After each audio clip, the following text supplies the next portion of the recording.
ಇಲ್ಲಿ ನಾವು ಡಿಸ್ಟೆನ್ಸ್ ಮತ್ತು ಡಿಸ್ಪ್ಲೇಸ್ಮೆಂಟ್ ಬಗ್ಗೆ ತಿಳ್ಕೊತಾ ಇದ್ದೀವಿ ಮತ್ತು ಅದ್ರ ವ್ಯತ್ಯಾಸ ಕೂಡ ನೋಡ್ತಾ ಇದ್ದೀವಿ. ಇದಕ್ಕೋಸ್ಕರ ಮೊದಲನೇದಾಗಿ ಒಂದು ಪುಟ್ಟ ಎಕ್ಸಾಂಪಲ್ ಅಲ್ಲ ಎಕ್ಸ್ಪೆರಿಮೆಂಟ್ ಮಾಡೋಣ. ಈ ವಿಡಿಯೋ ನೋಡಿ.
ಇನ್ನು ನೋಡಿದ್ರೆ ನಮ್ಮ ಹತ್ರ ಒಂದು ಆಬ್ಜೆಕ್ಟ್ ಇತ್ತು, ಅದು ಒಂದು ಪಾಯಿಂಟಿಂದ ಮತ್ತೊಂದು ಪಾಯಿಂಟ್ ಹೋಯಿತು.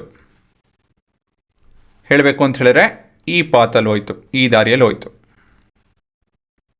ಮತ್ತು ಇನ್ನೊಂದು ಹೇಳಬೇಕು ಅಂತ ಹೇಳಿದ್ರೆ ಈ ಸ್ಟಾರ್ಟಿಂಗ್ ಪಾಯಿಂಟಿಂದ ಶುರು ಆಗಿದ್ದ ಪಾಯಿಂಟಿಂದ ಈ ಕೊನೆ ಪಾಯಿಂಟ್ ತನಕ ಒಂದು ಸ್ಟ್ರೈಟ್ ಲೈನ್ ಎಳೀತು ಅಂತ ಹೇಳಿದ್ರೆ ಈ ಲೈನ್ ಬರುತ್ತೆ ಅಲ್ವಾ? ಸೊ ಇವಕ್ಕೆಲ್ಲ ಹೆಸರು ಕೊಡೋಣ. ಏನಂತ ಹೇಳಿದ್ರೆ this is your starting point.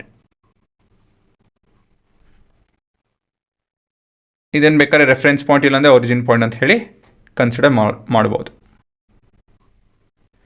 This is the actual path.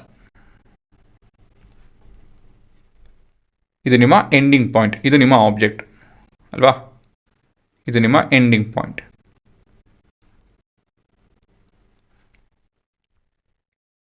The length of the actual path is your distance.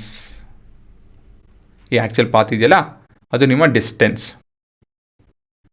ಈ ಸ್ಟಾರ್ಟಿಂಗ್ ಟು ಎಂಡಿಂಗ್ ಪಾಯಿಂಟ್ ಒಂದು ಸೀದಾ ಲೈನ್ ಹೇಳಿತು ಅಂತ ಹೇಳಿದ್ರೆ that is your displacement. The shortest path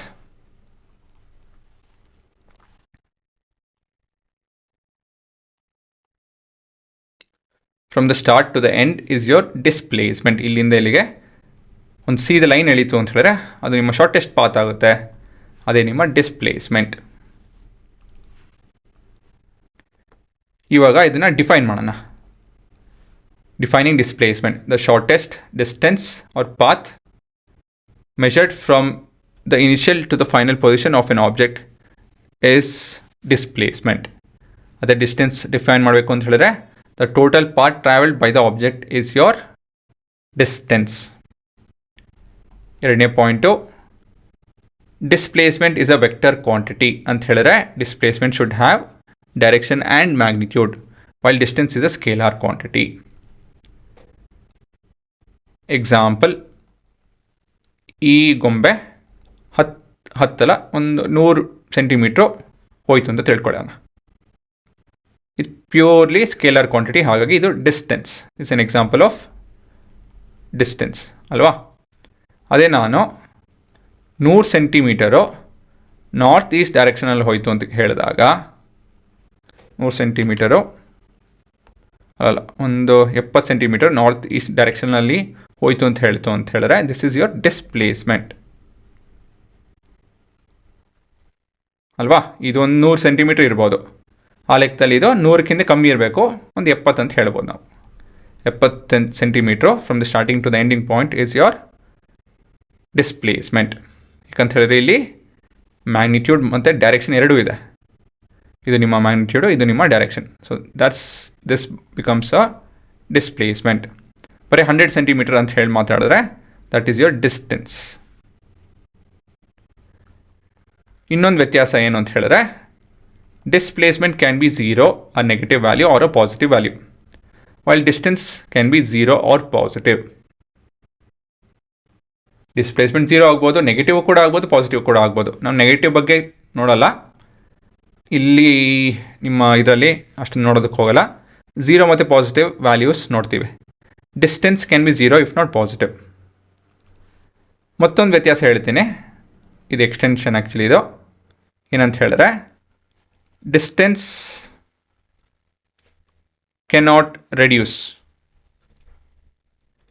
distance covered by an object 10 centimetre ಅಂತ ಹೇಳಿದ್ರೆ ಅದಕ್ಕಿಂತ ಅದು ಮುಂದೆ ಹೆಚ್ಚಾಕೊಂಡು ಹೋಗುತ್ತೆ ಹೊರತು ಕಮ್ಮಿ ಹಾಕೋಣಲ್ಲ. ನೀವು ಏನೇ ಮಾಡಿದ್ರು, ವಾಪಸ್ ಬಂದ್ರೂ ಏನು ಬೇಕಾದ್ರೂ ಮಾಡಿದ್ರು ಡಿಸ್ಟೆನ್ಸ್ ಕಮ್ಮಿ ಆಗಲ್ಲ. While displacement can. ಇದು ನಿಮ್ಮ ವ್ಯತ್ಯಾಸ. Distance cannot reduce while displacement can reduce. ಇದು ಹೋಗ್ತಾ ಹೋಗ್ತಾ ನ್ಯೂಮರಿಕಲ್ಸ್ ಥ್ರೂ ಅರ್ಥ ಮಾಡ್ಕೊತೀರಾ. ತಕ್ಷಣಕ್ಕೆ ನೀವು ಡಿಸ್ಟೆನ್ಸ್, ಡಿಸ್ಪ್ಲೇಸ್ಮೆಂಟು, ಈ ಡೆಫಿನೇಷನ್ ಮತ್ತು ಈ ವ್ಯತ್ಯಾಸ ತಿಳ್ಕೊಂತು ಅಂತ ಹೇಳಿದ್ರೆ ಹೆಚ್ಚಾಯ್ತಾಯ್ತಾ. ಇನ್ನೂ ಚೆನ್ನಾಗಿ ಅರ್ಥ ಮಾಡ್ಕೊತೀರಾ ಹೋಗ್ತಾ ಹೋಗ್ತಾ. ಇವಾಗ ಪಾಸ್ ಮಾಡಿಕೊಂಡು ಬರ್ಕೊಂಬಿಡಿ.